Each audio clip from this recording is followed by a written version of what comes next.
레위기 6장 16절 18절입니다.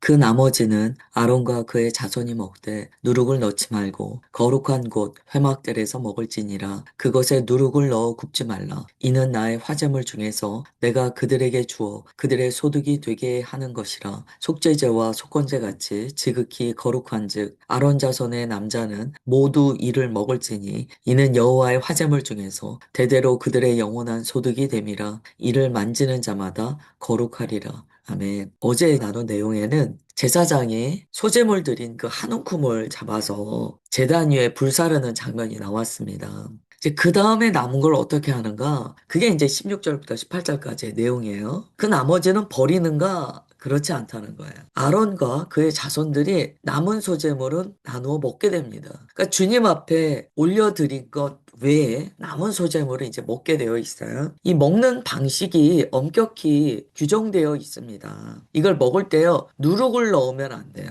그리고 거룩한 곳에서 먹어야 됩니다. 왜냐하면 이 소재로 만들어지는 것 자체가 성물이기 때문이에요. 주님께서 누룩을 넣지 말라고 하신 이유는 성경에서 누룩이 죄와 부패를 상징하기 때문이에요. 소재물을 제사장이 먹을 때 죄와 부패와 섞여서는 안 된다는 거죠. 이거는 참 우리가 묵상할 내용이 많습니다. 우리가 주님께서 공급하여 주시는 것들을 누립니다. 근데 주님께서 공급하여 주시는데 우리가 거기에 누룩을 넣어버리는 경우가 있어요. 죄와 부패를 넣어버리는 경우가 있어요. 그럴 때 분명히 주님께서 주신 공급인데도 불구하고 우리가 그걸 먹어서 죄의 방향으로 나아가게 된다는 거죠. 이럴 때 우리가 축복이 화가 되었다라고 표현할 수 있어요. 우리가 하나님의 거룩한 것을 대할 때 세상의 논리로 대하거나 세상과 섞어버리거나 자기 탐심으로 받아버리거나 그러면 문제가 생기게 됩니다. 그런 것들이 바로 누룩에 해당되죠. 그 다음에 먹는 것도 구별되어 있습니다. 주님께서 거룩한 곳 회막들에서 먹어라 라고 말씀하세요. 회막들 거룩한 공간에서만 먹어야 한다 라고 말씀하셨어요. 거룩한 음식은 거룩한 장소에서 먹어라 라는 이 말씀이요 또 하나님의 그 메시지를 담고 있습니다. 하나님의 종이 하나님의 공급하신 것을 먹을 때요. 하나님의 임재 앞에서 거룩한 교제로서 먹으라는 거예요. 그러니까 먹는 것 자체가 주님과의 교제가 된다는 거죠. 우리가 식사할 때 식사 기도를 합니다. 그것은 공급하여 주셨습니다라는 감사의 표현만이 아니에요. 주님께서 공급하여 주신 것을 주님 앞에서 먹습니다라는 고백이에요. 우리가 먹어서 문제가 오는 경우들이 있어요. 안 먹어야 될 것들을 먹고 막 그러는 경우들이 있는데요. 이 말씀을 우리의 삶에 적용시킨다면 항상 우리가 무언가 주님께서 공급하여 주시는 것을 받을 때 또한 이렇게 먹을 때 그때요. 주님 공급하여 주심에 감사드립니다 라고 기도하고 주님, 이것을 제가 먹고 마실 때 주님과 교제하는 먹고 마시는 은혜가 되게 없어서 이렇게 하고 이제 우리가 먹고 마신다는 거예요. 그러면 우리가 함부로 먹지 못하고 그 음식을 또한 함부로 대할 수도 없죠. 이 삶의 자세가 우리에게 필요하다라는 걸 깨닫게 돼요. 그래서 제사장의 먹는 행위는요, 예배의 연장입니다. 우리가 왕 같은 제사장이라고 하는데요. 우리가 먹는 것은 예배의 연장이에요. 그래서 우리가 항상 먹을 때마다 주님께 기도드려요. 이 음식을 주신 주님 감사합니다. 또한 이 음식과 함께 주님과 교제하게 하시는 은혜에 감사드립니다. 그리고 이제 우리가 그것을 먹게 됩니다. 요즘 같은 시대에 그리스도인이 적용만 된다면 참 이 먹는 것도 예배의 한 행위로서 절제되고 주님 앞에 다루심이 있겠다 싶어요. 그리고 이것은요, 결국 성찬으로 완성돼요. 그래서 우리가 주님의 살과 피를 먹고 하나님의 거룩한 임재 안에서 주님과 교제하는 성찬으로 이 모든 것들이 신약에서 완성되게 됩니다. 그 다음에 이제 주님께서 이렇게 말씀하세요. 18절에 보시면 이것이 제사장 너희들의 대대로 영원한 소득이 된다 이렇게 말씀하세요. 이것은 하나님께서 하나님의 종으로 섬기는 자들의 생계를 책임지신다는 의미예요. 주님께서는 주님의 자녀들을 굶기지 않으세요. 마땅히 먹게 하십니다. 누리게 하세요. 그 바울도요 이런 얘기를 해요. 성전의 일을 하는 이들이 성전에서 나는 것을 먹으며 또 복음 전하는 자들이 복음으로 말미암아 살리라 명하셨다 이렇게 이제 이야기를 합니다. 하나님의 일을 할 때요 무엇을 먹을까 무엇을 입을까 너무 걱정하는 경우가 있는데 그러지 말아라. 우리는 말씀을 믿을 때 그 말씀이 실제가 되잖아요. 이 믿음이라는 것은 보이지 않아도 믿는 것, 즉 말씀을 믿는 거예요.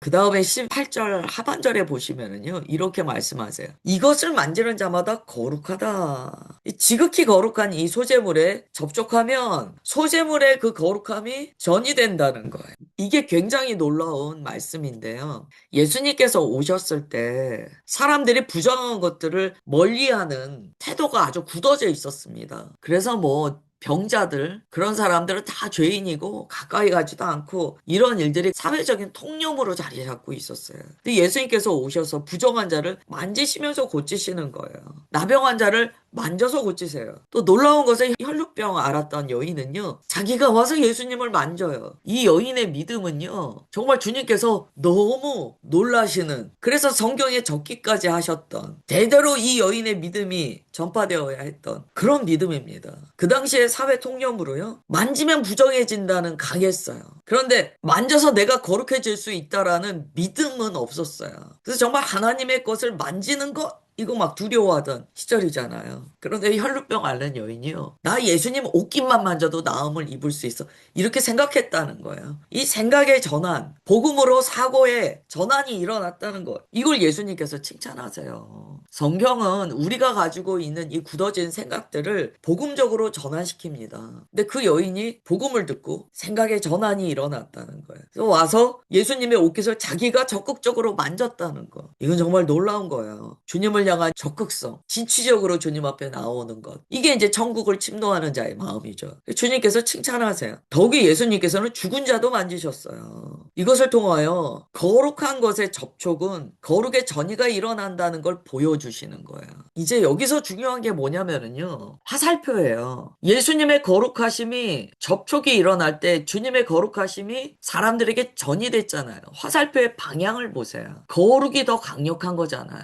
빛이 어둠을 삼키고 내쫓는 거잖아요. 화살표의 방향이 그렇게 되거든요. 근데 사람은 화살표의 방향을 어떻게 생각했는가? 부정한 것과 닿으면 그 부정이 나한테 옮아라고 생각했어요. 화살표의 방향이 부정한 것으로부터 출발되는 거예요. 이 말이 틀리지 않아요. 레위기에 이 내용이 나와 있습니다. 그런데 문제는 뭐냐면 부정과 거룩이 만났을 때 절대 부정한 것이 거룩한 것을 부정하게 만들 수 없다는 거예요. 결국 백성들이 왜 부정을 두려워했는가? 자기가 거룩하지 않기 때문이에요. 이게 우리의 삶과 많이 연결됩니다. 주님의 말씀에 따르면 거룩한 것과 부정한 것이 만났을 때요, 절대 부정한 것이 이길 수가 없어요. 화살표의 방향이 거룩한 것으로부터 부정한 것으로 오히려 거룩의 전이가 일어나도록 되어 있다는 거예요. 근데 왜 사람들이 그렇게 부정한 것을 두려워했느냐는 거예요. 결국에는 자기 안에 거룩이 없기 때문이에요. 막 같은 종류는 흐릅니다. 그냥 나의 부정에 더 부정이 붙을까봐 두려워한 거예요. 그럼 우리는요, 어떤 부정한 것에 대한 막연한 두려움을 가질 필요가 없어요. 좋지 않은 어떤 악한 영의 역사, 이런 걸 너무 두려워하고 주님의 말씀에 우리가 믿음으로 반응해야 돼요. 부정은요, 거룩을 이기지 못해요. 그럼 우리가 생각해야 될 것은요, 내 안에 주님의 거룩으로 충만하기를 간구하는 거예요. 주님으로 내가 충만해지기를 간구하는 거예요. 결국 내 속에 있는 것이 반응된다는 거예요. 그래서 항상 우리는 가장 먼저 중요한 것은 내가 주의 거룩으로 채워져 있는가요. 거룩한 것은 절대 부패를 허용하지 않습니다. 그리고 거룩함은 전이 돼요. 우리는 그리스도 안에서 거룩하게 된 자들이에요. 그렇기 때문에 우리가 어디를 가든지 누구를 만나든지 무엇을 하든지 우리 안에 계신 예수 그리스도의 생명이 전이가 일어나야 합니다. 그게 성경적으로 맞는 이치예요. 이 접촉에 대해서 예수님은 완전한 생각의 전환을 이루셨어요. 이게 이제 우리 그리스도인 안에도 일어나야 됩니다. 예수님의 사고가 우리에게 완전히 이식돼야 되죠. 예수님의 생각하시는 그 모든 방식이 우리에게 이식돼야 돼요. 이제 그 다음에 레위기 6장 19절부터 21절 보겠습니다. 여호와께서 모세에게 말씀하여 이르시되 아론과 그의 자손이 기름 부음 받는 날에 여호와께 드릴 예물은 이러하니라. 고운 가루 10분의 1 에바를 항상 드리는 소제물로 삼아 그 절반은 아침에 절반은 저녁에 드리되 그것을 기름으로 반죽하여 철판에 굽고 기름에 적셔 썰어서 소재로 여호와께 드려 향기로운 냄새가 되게 하라. 아멘. 이것은 이제 제사장 위임식에 관한 이제 규례예요. 제사장이 기름 부음을 받는 날, 즉 공식적으로 제사장으로 임명되는 그 날에 드려야 할 소재에 대한 명령이에요. 이때 주목할 만한 단어가 나오는데요. 그냥 소재물이라고 하지 않으시고 항상 드리는 소재물, 그 20절 중간에 가며 있습니다. 항상 드리는 소재물 이렇게 말씀하세요. 상번제라는 거예요. 제사장이 주님 앞에 임명되는 그 날, 그가 어떠한 제사를 드리며 서야 되냐면 항상 드리는 제사, 항상 드리는 예배 위에 서야 된다는 거예요. 제사장은 어떤 사람인가? 항상 예배 드리는 자예요. 우리가 왕 같은 제사장입니다. 그러므로 우리는 항상 예배 드리는 자예요. 그 모습이 요한계시록에 나와요. 하나님의 보좌 앞에서 온 나라와 족속과 백성과 방언이 예배드립니다. 그게 항상 드리는 예배의 연장선이에요. 우리의 정체성은 예배자다. 하나님께서 말씀하셨어요. 나는 너희를 찬양하는 자로 불렀다. 우리는 영원토록 주님을 찬송하는 자들이에요. 그게 창조의 목적이에요. 이제 20절에 상반절에 보시면 기름을 붓죠. 기름 부음을 받는 날에 그래요. 이 기름 부음이라는 것은 거룩하게 구별했다라는 뜻이에요. 이제 구약에는 왕과 제사장과 선지자가 기름 부음을 받습니다. 이들이 하나님의 종으로 기름 부음을 받아야. 이들이 이렇게 기름 부음을 받을 때요. 하나님께서 가장 먼저 뭘 하라고 말씀하시냐면 영광스러운 그 첫날에 소재를 드리라고 하신 거예요. 우리가 뭔가 임명될 때요. 임명식 같은 거 하잖아요. 보통 사회에서도 하잖아요. 임명식 할 때 어떻게 합니까? 사람들한테 자신이 여기에 임명됐다는 거 공포하고 사람들한테 막 축하받잖아요. 그리스도인이 주님 앞에 임명될 때는요. 다른 게 아니에요. 주님께 예배 올려드려요. 그 예배는요. 항상 드리는 자리의 예배. 그러니까 어떻게 보면 특별하지가 않죠. 화려하지 않죠. 너무 세상과 다른 거예요. 그리스도인의 시작은요, 언제나 주님 앞에 예배로 시작합니다.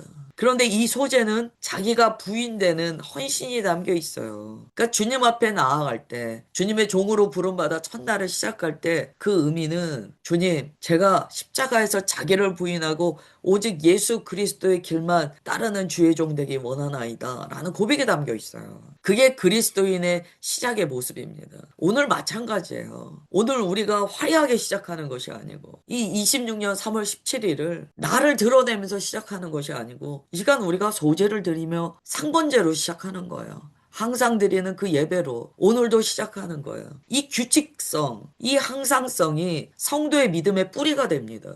항상 주님 앞에 예배드리고 항상 말씀을 경험하고 항상 주님과 교제하는 그 성실함이 있을 때, 그 충성됨이 있을 때 그 사람의 믿음의 심지가 깊어지게 돼요. 오늘 말씀에서 가장 중요한 건 그래서 항상 드리는 소재물로 삼아요. 어제 제가 미나라는 그 아름다운 단어를 나누었습니다. 이 소재라는 단어가 참 아름다워요. 제 개인적으로 그런지 모르겠는데 참 이 단어가 아름다워요. 특별한 날, 고운 가루로 만들어진 그 소재를 들고 나가는 거예요. 기름 부음 받은 날이요. 특별해진 것은요. 매일 동일하게 드리는, 항상 드리는 예배를 그날도 드렸기 때문이다. 좀 역설적으로 들리시지만 이 정말 깊은 의미를 담고 있어요. 매일 주님 앞에 예배 드리는 자가 부름받은 날 그 매일의 예배를 드리는 거예요. 그러면 주님께서 우리가 드리는 매일의 예배를 어떻게 받으신다는 방증이 될까요? 우리는 매일 드리는 예배예요. 그래서 어쩌면 우리 마음이 별로 그 중요성을 인지하지 못할 수 있어요. 그런데 주님께서 이 특별한 날, 기름 부음을 받는 그날 매일 드리는 예배를 동일하게 드리라고 말씀하시거든요. 이 말씀은요. 우리가 매일 드리는 예배를요. 주님께서는 특별하게 매일 받으신다는 거예요. 주님께서는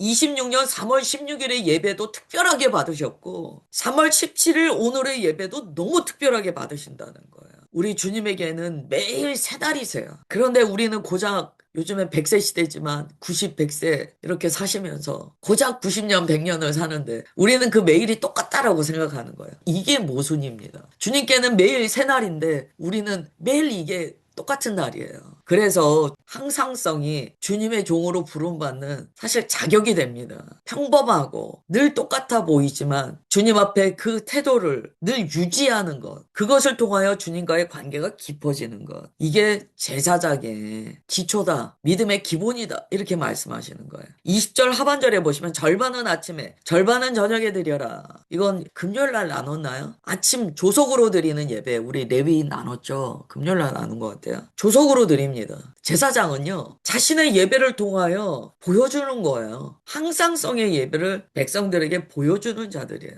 성경에 보면 다니엘은요, 하루 3번 기도했다고 나와요. 우리 다니엘 기도회 하잖아요. 도대체 다니엘 기도회의 뜻이 뭐예요? 다니엘은요, 하루 3번 항상성을 가지고 주님께 나아갔던 기도자예요. 그러니까 다니엘 기도회가 무슨 벼락치기 그게 아니에요. 무슨 어떤 뭐 대학 입시나 뭐 이런 걸 놔두고 막 다니엘처럼 막 그렇게 총명을 달라 그런 기도가 아니에요. 다니엘 기도는 늘 주님께 나아갔다 항상성의 기도입니다.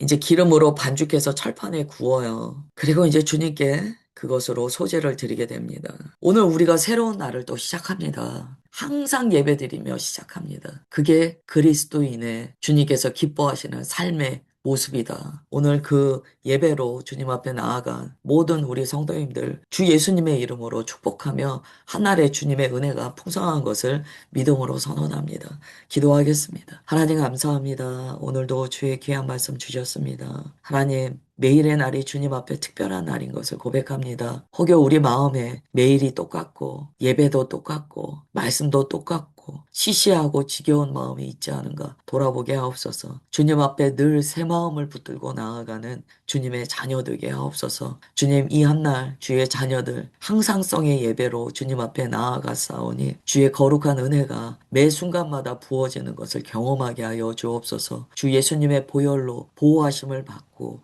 주님의 능력으로 인도하심을 받는 거룩한 날 되게 하옵소서. 주님 그렇게 지켜 보호하여 주심을 감사드리오며 사랑하는 주 예수 그리스도의 이름으로 기도드리옵나이다. 아멘.